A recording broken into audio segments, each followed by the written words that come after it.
38 for 1 year, my Amish husband would not sleep beside me without his mother present. The lamp went out the same way it always did, a slow orange. Pull, then nothing. I lay still. The quilt's edge was rough between my fingers, the kind of rough that comes from years of use, from other women's hands before mine. The room smelled of wood and cold and something faintly floral, her soap, not mine. I could hear her breathing. Slow, settled. Like someone who belonged exactly where she was. I was 19 years old. I had been married for 11 days. And I did not know yet what I was allowed to want. My name is Sarah, and this channel is a space for the stories we were never given permission to tell.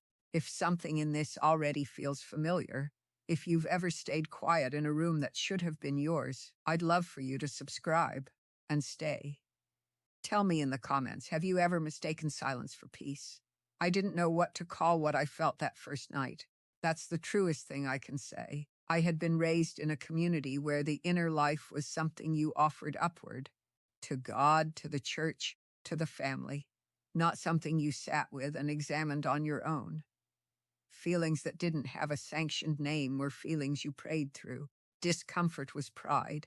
Loneliness was a failure of gratitude. I knew these translations by heart. I had used them on myself since I was a little girl. So when I lay there in the dark on the 11th night of my marriage and felt something hollow open up behind my ribs, I did what I had always done.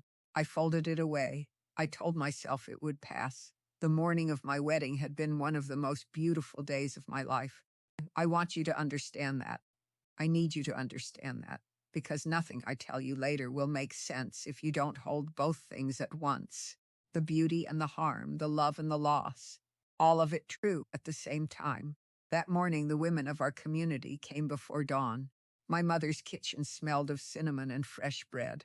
My cousins braided my hair while someone in the next room sang from the Ausbund, our old German hymnal, and the sound moved through the walls like something living. I was not performing happiness. I was genuinely, completely happy. That is what makes this story hard to tell. His name was Eli. He was 22. He had the kind of quietness about him that I had always confused with steadiness. The way he never raised his voice, never rushed, never seemed rattled by anything that they threw at him. I had loved him for 2 years before we married, in the careful way our community allowed. Sunday night singings, buggy rides home, evenings at my father's table with a lamp between us. He had kind eyes. He laughed easily. He was not a cruel man. I cannot say that enough times, and I will not stop saying it. He was not a cruel man. What happened was not cruel. It was something quieter than that, and in some ways harder to name. In my community, it was common for a newly married couple to stay in the bride's family home for the first months. There were no honeymoons. There was no private apartment waiting. You married in the fall, you spent the winter visiting, and come spring, you settled into your own place. This was ordinary, this was expected. What I had not expected, what no one had prepared me for, was that Eli's mother, Ruth, would sleep in our room, not in the house, not down the hall, in our room, on the small cot near the window. Every night, her presence framed as care. She's here to help you settle in. That was what Eli's aunt said to me the first night, with a smile that expected gratitude. I remember looking at Eli that first evening, waiting for him to say something, to explain or to correct it, or to at least meet my eyes in a way that acknowledged the strangeness of it. He did not. He folded his jacket over the chair the way he always did, knelt for his evening prayer, and got into bed. Ruth turned her back to us toward the wall. The lamp went out, and I understood, in the specific way you understand things that no one says aloud, that this was simply how it was going to be. I pulled the quilt to my chin. Outside, the November wind pressed against the glass. I stared at the ceiling for a long time. What I didn't know yet was how many ceilings I would memorize that year. We had a word for it, in a way, not for this exactly, but for the principle underneath it. Gelassenheit. It means yielding. Surrendering the self to God first, then to the community, then to the order of things as they have always been. I had grown up understanding Gelassenheit as something sacred, a form of trust. The belief that the community's wisdom was larger than any one person's comfort, and that placing yourself inside that wisdom was an act of faith, not weakness. The Ordnung, the set of rules, written and unwritten, that governed everything from the color of a dress to the structure of a marriage, was not meant to hurt you. It was meant to hold you. I had believed that with my whole heart. That first winter, I was still trying to. The weeks moved the way winter weeks do, slowly, with a sameness that becomes its own kind of weight. Ruth woke before us, started the stove. She was there when we ate. She was there when we sat in the evenings. She was there most of all at night. What I felt building was not anger, not yet. It was a particular kind of loneliness that I had no framework for. The loneliness of being beside the person you love and unable to fully reach him. There were conversations Eli and I began, and then let trail off when she entered the room. There was laughter that quieted. There were moments, small, ordinary moments, that belonged to the two of us, and then, because she was there, belonged to no one. The marriage felt borrowed, like something I was being allowed to visit, but not yet permitted to keep. I prayed more that winter than I had in any winter before. I worked harder. I told myself, this is temporary, this is care, this is how things are done, and your discomfort is your own pride speaking. I was so practiced at turning my grief into a character flaw that I almost believed it, almost. But there was one morning, about 6 weeks in, a gray Tuesday with ice on the windows, when Ruth went out to the barn early, and Eli and I were alone in the kitchen for maybe 15 minutes. His shoulders dropped, just slightly, just enough. He picked up his coffee cup and looked out the window and said nothing, but his whole body exhaled. I noticed it. I said nothing either. I tucked that small moment somewhere inside me and did not take it out again for a long time. By the time February came, the confusion had settled into something else, something flatter and more permanent. I had stopped praying for the arrangement to end and started living inside the fact that it hadn't. There is a difference between waiting for something to change and accepting that it will not, and crossing that line is not a single moment. It is a slow accumulation of ordinary evenings, of nights where you lie still and count the sounds of a room that holds one person too many.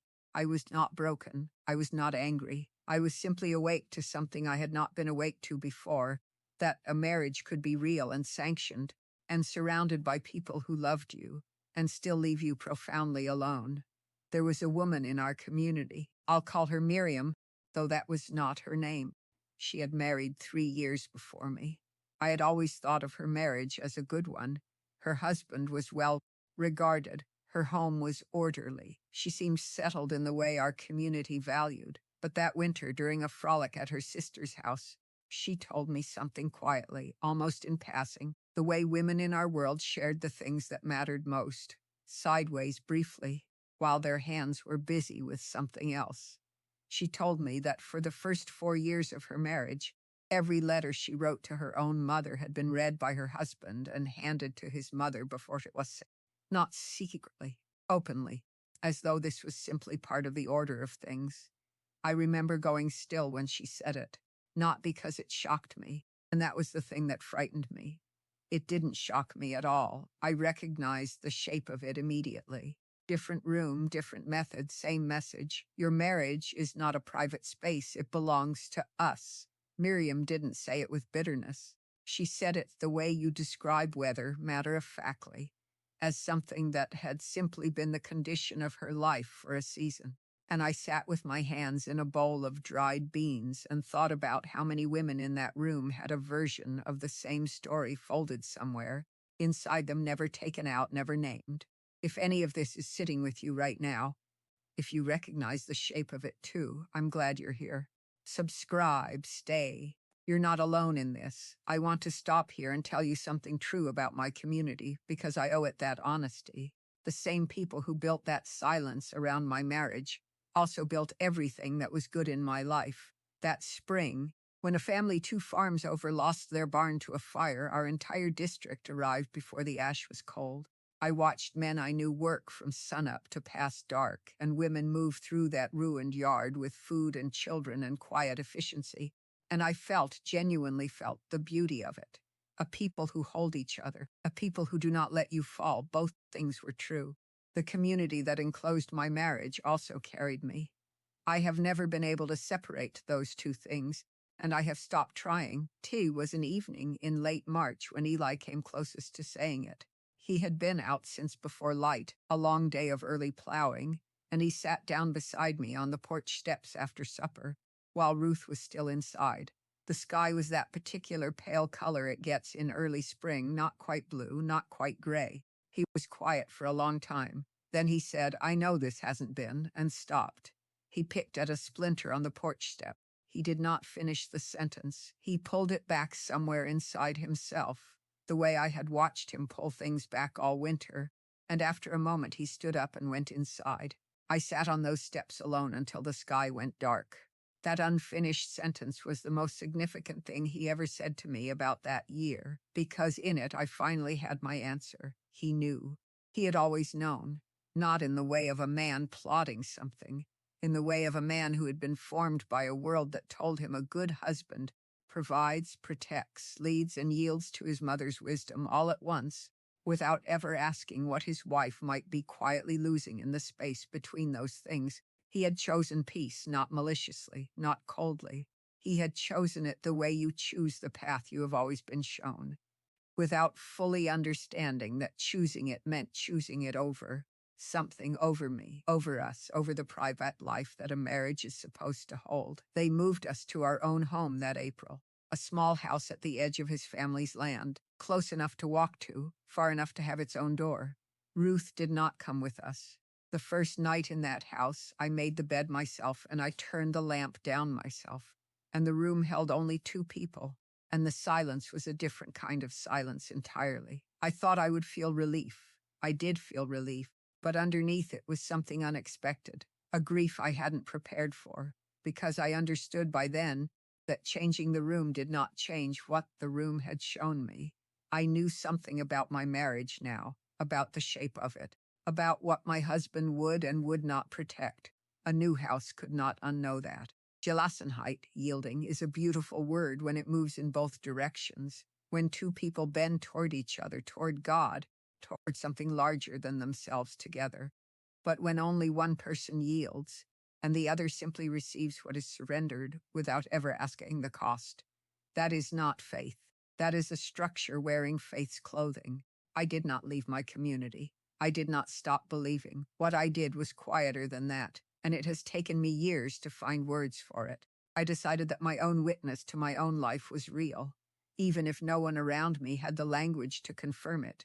If you have ever called your grief pride because it was easier, if you have ever held your tongue in a room that was supposed to be yours, then you already know exactly what I mean.